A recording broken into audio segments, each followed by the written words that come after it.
This is a disaster. Why am I here? I want to go back to peaceful Moscow. It's not chaotic like the oil depot in Maskar.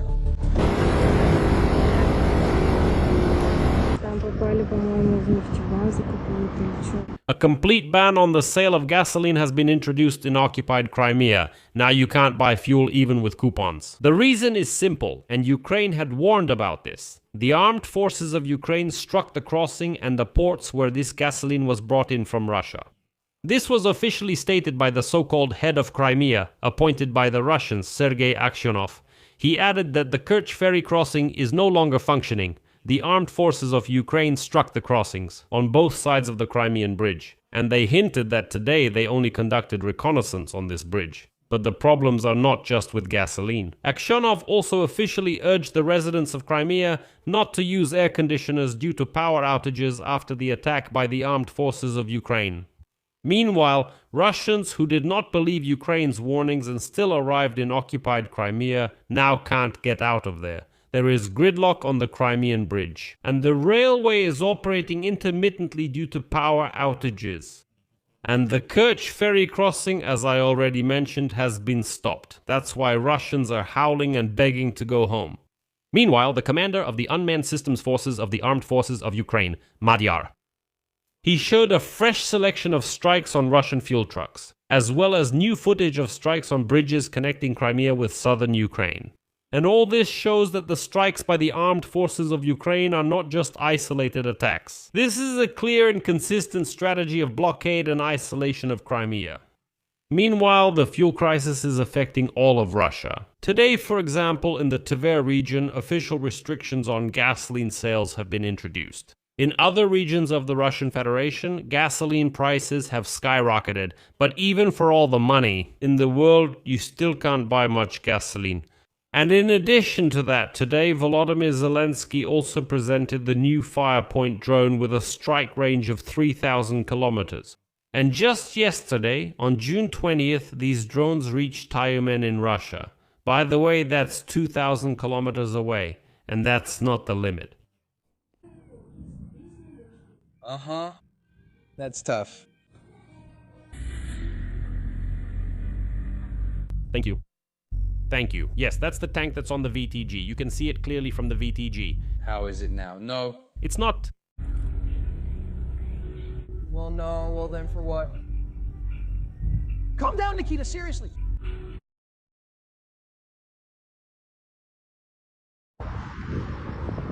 Там попали, по-моему, в нефтебазу какую-то или что, просто всю ночь.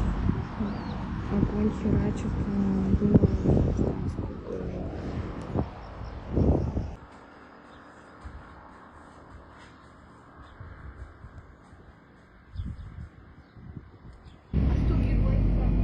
Subtitles by Dima Torzok, subtitles made by Dima Torzok.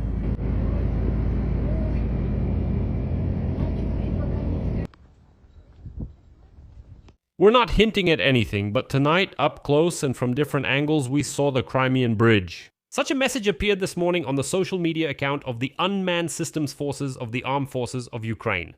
This was a prelude to the news we got a few minutes later. Crimea is getting closer to total isolation. On the night of Sunday, June 21, a series of explosions thundered in various areas of temporarily occupied Crimea. The sounds of explosions and the work of the Russian occupiers' air defense could be heard in several major cities and districts of the peninsula. In particular, residents of Kerch, Bakhchisarai, Sevastopol, Simferopol, as well as the Nizhnegorsky, Krasnogvardeyski, and Krasnoperekopsky districts reported the operation of air defense. In the morning, the occupiers were forced to urgently close traffic on the Kerch bridge, which caused a huge traffic jam there. And according to Russian media themselves, more than 700 vehicles lined up in the queue. Sounds of anti-aircraft explosions.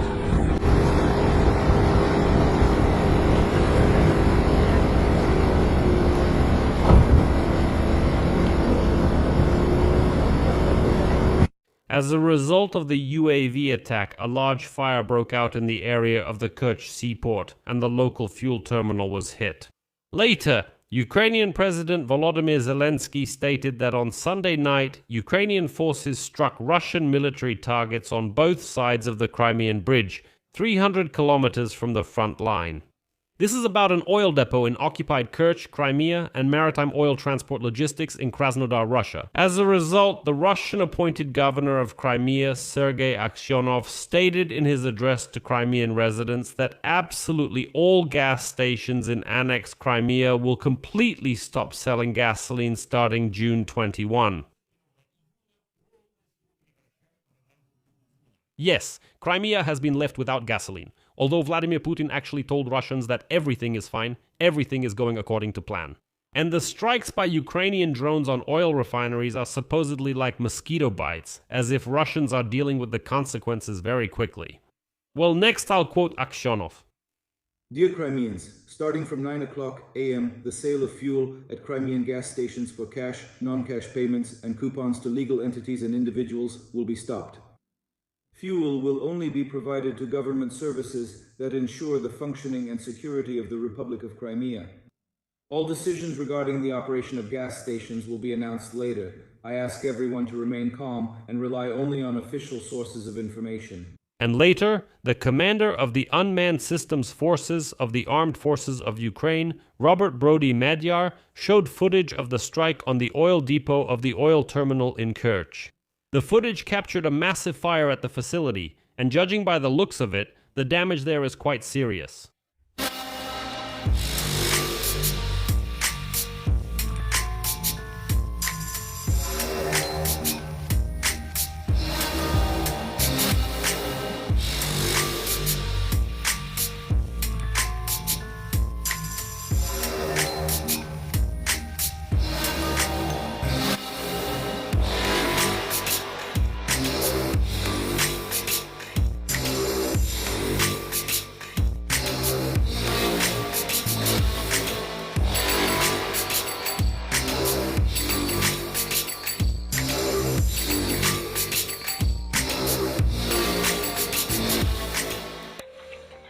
Later, more details emerged. A fire broke out at the oil depot of the Kerch commercial port on Tamanskaya Street in Russian-occupied Kerch.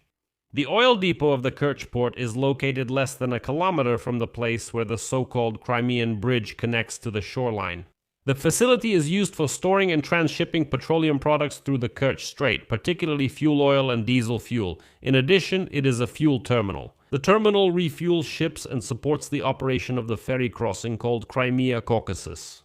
But on the Russian shore of the Kerch Strait, Port Kavkaz also caught fire. This port serves automobile and railway ferries.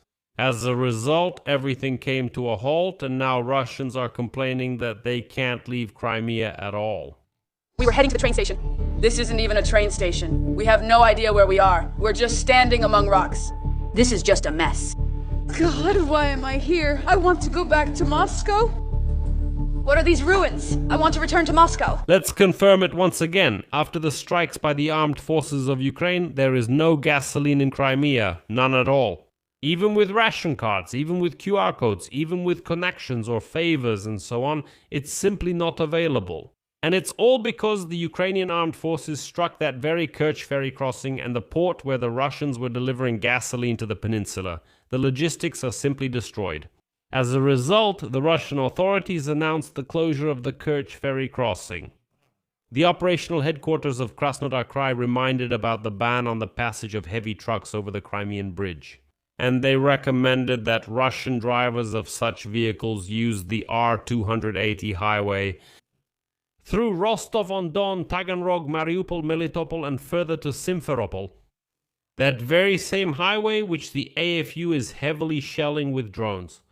Let me remind you that back in May, the armed forces of Ukraine took this road under fire control. And they regularly attack fuel trucks and cargo trucks driving on it. And now the Russian authorities say, well, just take this highway, everything will be fine. So what happens? On the one hand, the Kerch ferry crossing has stopped. You can't transport gasoline across the Crimean bridge, because they only allow more cargo through there.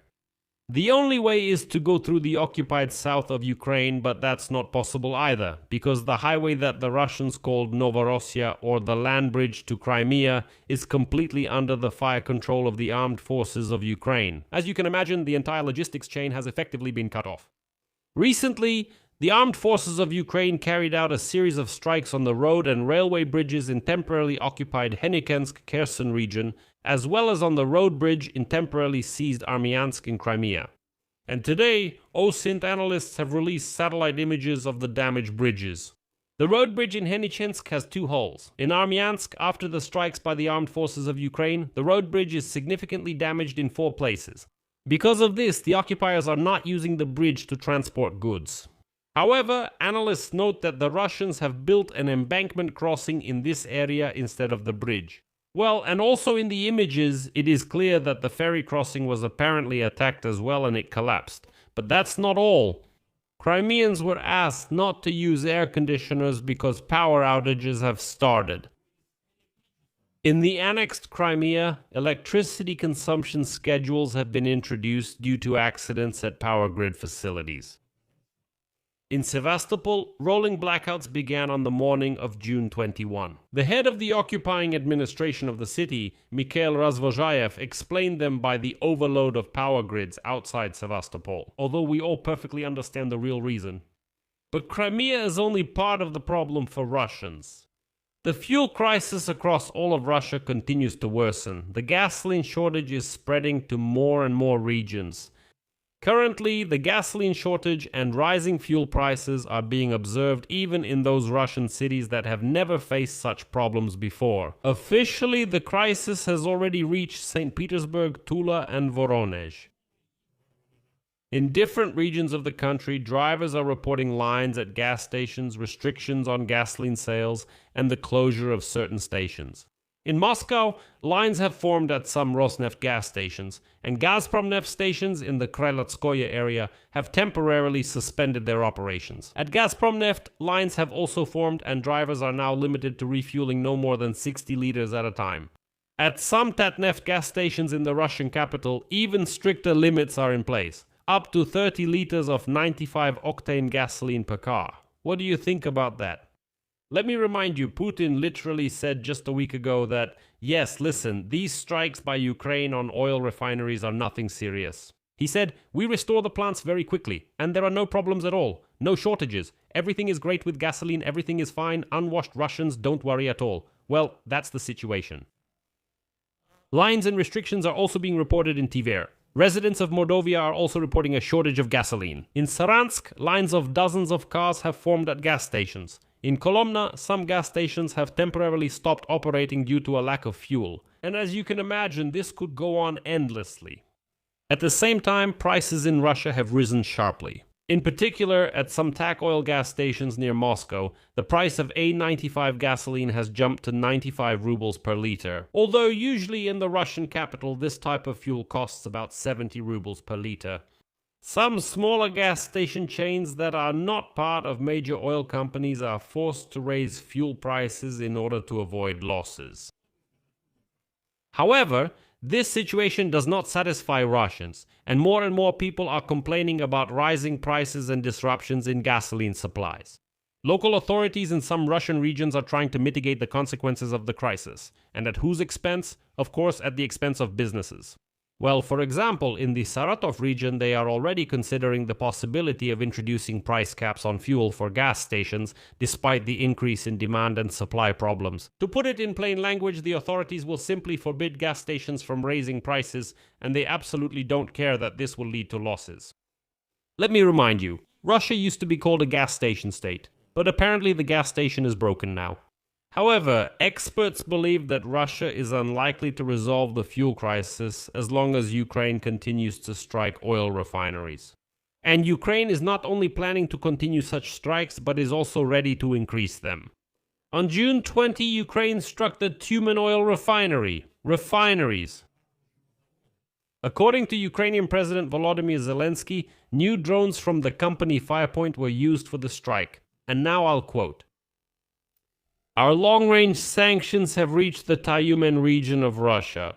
The target was an oil refining facility, more than 2,000 kilometers from our state border. The new upgraded FP drones worked effectively. Now they can reach targets at a distance of 3,000 kilometers. The General Staff of the Armed Forces of Ukraine also reported a strike on the Tyumen oil refinery, previously known as the Antipinsky oil refinery. This plant has a capacity of up to 9 million tons per year and is one of the largest oil refineries in western Siberia.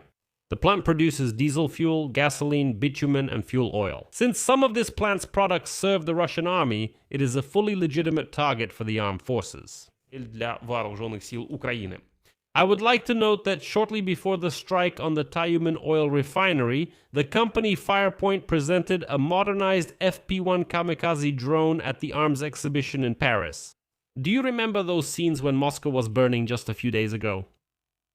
And at the exhibition in Paris, the company Firepoint basically showed a live image of burning Moscow and said, "Here is the new drone, and here are the first consequences of using drones against Moscow." It was a great ad, basically a live commercial showing how this weapon works. And now Firepoint has announced that the drone's range has been increased from 1,650 to 2,700 kilometers thanks to an additional fuel tank in the new wing. And now it can hit targets in western Siberia, and on June 20, the company confirmed this. You know, there's a certain irony here. The truth is they increased the fuel tank in order to destroy fuel facilities in Russia. So friends, to sum up, I want to say that isolating Crimea is not the only thing Ukraine is doing right now. Ukraine will also leave Russians without gasoline. Russians who always said Europe will freeze without Russian gas, Europe will collapse without Russian oil, and so on and so forth. Now they find themselves in a situation where Ukraine, which they wanted to demilitarize, is delivering super powerful strikes on their oil facilities, and they can't do anything about it. As recent events have shown, even drones are flying over Moscow, and the clumsy Russian air defense simply can't even shoot them down. I'll leave it at that. Be sure to write your opinions and conclusions in the comments under this episode. Subscribe to the channel, hit the bell, and don't forget to like. If you want to support the work of this YouTube channel, you can do so with any donation at all. The links and payment details are in the description of this video. There's also a link to the closed community Petchy Insight, where we discuss certain topics that don't make it onto YouTube. So go to the description, subscribe, and support this channel. I will be grateful for any support you give. That's all for now. Take care of yourselves. Goodbye, everyone.